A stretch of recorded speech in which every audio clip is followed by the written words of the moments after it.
Hello, ladies and gentlemen, Nick here, and welcome to my reaction to Doctor Who Redacted, Episode 2, Hysteria. This episode is the second episode of the Doctor Who BBC Sound spin-off audio drama series, Doctor Who Redacted. And this episode mostly is a bit more plot focused. We're getting a bit more plot in this episode compared to the previous episode, SOS, which was more about just setting up the new characters and introducing us to them, and slowly but surely starting the plot as we go along throughout the series. This one has a bit more of a of the plot of the overarching series in it. The episode also tackles the subject of hysteria, which is a thing that in the Victorian times doctors believed that women went hysterical due to their women parts, shall we say. Of course, this sounds completely ludicrous to a 21st century person. Probably sound even more ludicrous to a later in the century, 21st century person, depending on how things go. I mean, by the looks of it, political opinions and culture seems to be trying to go backwards in terms of progressiveness rather than forwards if certain corners of the internet are to be heard. Thankfully, this is not such a corner. This is a progressive corner, not a depressive corner. Okay, so the idea of hysteria kind of ties in with this episode as Abby goes to talk to Oliver Morganson about the events of Smith and Jones, which thankfully they actually say takes place in 2008 because of the whole RTD era year jump gap in that took place from Aliens of London through to the end of Series 4, and then the kind of Planet of the Dead did take place in 2009, so it kind of stopped about there.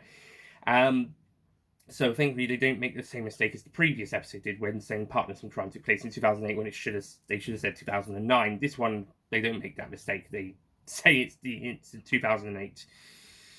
And it's interesting to know that Oliver Morganson doesn't quite exactly remember the events of that story. Maybe because it was several years ago, or maybe because of the whole stuff going on with Redacted. And there's more points about something's going on. That some people who know about the Doctor are disappearing. Brian and Graham, as we've established in the previous episode, and there's more talk about the police in Sheffield trying to find out who they are. There's even a reference to the Khans, Yasmin's family. And of course, Cleo and her brother go to talk to Rani Chandra, as teased at the end of the previous episode.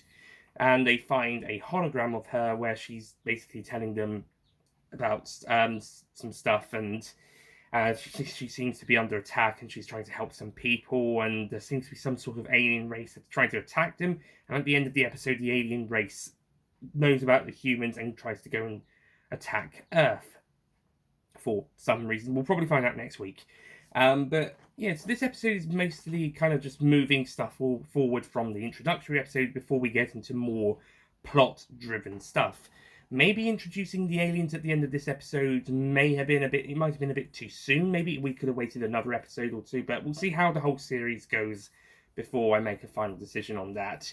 But this episode is quite a fun episode. I don't know if I'd say it's as strong as the previous one, but I do like how we're progressing forward with our plot, with Abby talking to Oliver Morganson and then getting really worried that Rani could be very dangerous because the Doctor sounds very dangerous, and the people disappearing. It's interesting to see the characters continue moving their story, or rather hear the characters move their story along a little bit as we start also talking to more characters from the Whoniverse and start to move the plot on a bit more.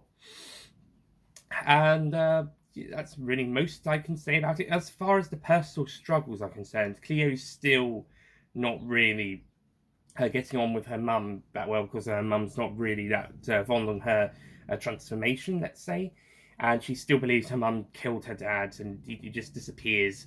I honestly am pretty much expecting it to turn out to be that he was either adopted by aliens, and it turns out, oh no, she was blaming her mother for something aliens actually did do, and she was right to get to join the conspiracy theories, or her dad actually did leave and she was wrong to blame her mum all this time, and the aliens didn't factor anything into that. I'm honestly expecting it to be either one of those two things by the end of the series. That Cleo's dad's either revealed to be been adopted by aliens or had actually left. I'd honestly be surprised if they said, "Oh yeah, her mum did kill him," or her brother secretly killed him, and he's trying to cover it up. Honestly, I'd be surprised. I honestly that they'd actually go with the more obvious. Well, maybe the brother thing's a bit of a twist, but the mother one, the mother theory. Oh no, that would be too That's yeah, that would just be obvious. Yeah, that wouldn't work. This is Doctor Who after all. Yeah, we can have realism and actual human drama stuff take place, but it's Doctor Who. It's either going to be aliens or oh yeah, he just left. It's not going to be the mother killed him. Yeah, I doubt it. As for the other characters, we don't really get much more about their personal lives apart from that Abby is in a relationship with her boyfriend, and was it Abby or Shona who said not Shona, Shauna who said if they went now, someone would be pissed. I think it was Abby because of her controlling boyfriend.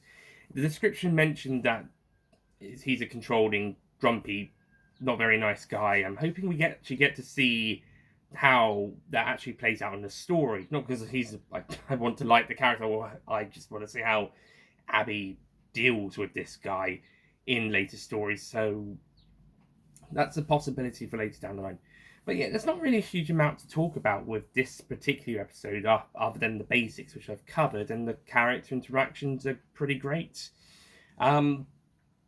So yeah, overall, Redacted episode 2, Hysteria, is a pretty good episode. It's more of a kind of just moving the pieces forward a bit more from where we left them off in the previous episode before we get more meatier plot stuff coming at the end of the episode before pushing that further on across the series. Whilst I did say there was a bit more plot in this one than the previous episode, that is kind of true, but at the same time, it's not really stuff that I don't think I have as much to talk about with that as I do with the previous episode. But hopefully there'll be a lot more to talk about over the next 6, 7, 8 weeks. Eight episodes. There's 8 more episodes to go, so hopefully we'll be able to talk about more stuff over the next 8 episodes as things go along. So yeah, so that's my reaction to Doctor Who Redacted Hysteria. Another good episode. I don't think it's quite as good as the previous episode, but I still think it's pretty good. At the moment, I'd probably give both episodes, and also the introduction to Doctor Who Redacted, the 13th Doctor's message thing. I'd probably give all 3 an 8 out of 10 at this point. They're pretty good starting episodes, but hopefully we'll be able to jump into a bit more of a plot-driven episode next time, as we may be introduced to some aliens. Or at the very least, let's explore some more of Abby and Shona's personal life. I think we've got the gist with Cleo at the moment. Cleo? I think we've got the gist with Cleo at the moment. I think we can not put her to the side, but say let's have a bit more character focus on the other two for a little bit while before we do a bit more with her. Just so that the other two can have a bit more of a spotlight, especially Shauna. I think Shauna definitely should have a bit more character. I think Abby got a bit more in this one. I think Shauna should probably be more of the focus in the next episode, outside of Cleo and her brother being seen by aliens and the aliens coming to Earth. Besides that, I think Shauna should be the focus of the next episode, or at the very least the one with the most amount of, I would say, screen time, audio time, shall we say. I'd like to know a bit more about Shauna, and like I said, I would like to see more of Abby's stuff going on outside of the stuff with the aliens. I think Cleo, we've kind of got the gist about her story at this point in time. I think we should kind of start focusing on the other two a little bit more, and then once there's a bit more of a balance, we can start exploring further stuff. Not that I'm saying stop it completely in the next episode. I'm just mean maybe give a bit more time for the other two. Or maybe we could start exploring other characters as well, like the brother. I think he's a pretty interesting character at this point, and also the other Doctor Who characters coming in as well. They're pretty interesting, so it'd also be good to see a bit more about them, especially ones who have been in previous episodes. And this is the aftermath of these episodes. I especially want to see someone from Classic Who turn up at some point. I know this is mostly stuff at the moment, mostly RTD and Chibnall showrunner and Tennant and Whittaker Doctor eras, although, it's mostly Tennant Whittaker era stuck characters, although I'm hoping maybe we could start moving into some of the classic era, and also Stephen Moffat's showrunner Smith Capaldi Doctor eras, or at the very least Eccleston era characters. But anyway, so that's my reaction to Doctor Who Redacted episode 2. Thank you for watching, and I'll see you guys next time for episode 3. Ooh, things are about to get interesting. Hopefully. See you guys next time. Goodbye.